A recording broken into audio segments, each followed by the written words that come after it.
cardinal doctrine of Buddhism is dependent arising of all phenomena, which encompasses a broad range of subjects. From the perspective of relative truth, it means that when there is cause, there is effect. Life's sorrows and joys, separations and reunions, in fact, all phenomena come with their own respective causes.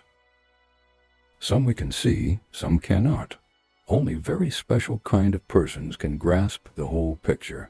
But cause and effect always go hand in hand, never alone.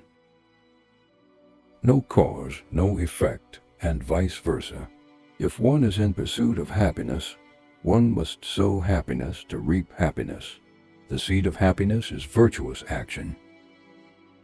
To avoid suffering and misfortune, one must not give rise to their causes. The cause of suffering is doing evil. Being foolish and ignorant, ordinary people try to reap happiness by sowing suffering.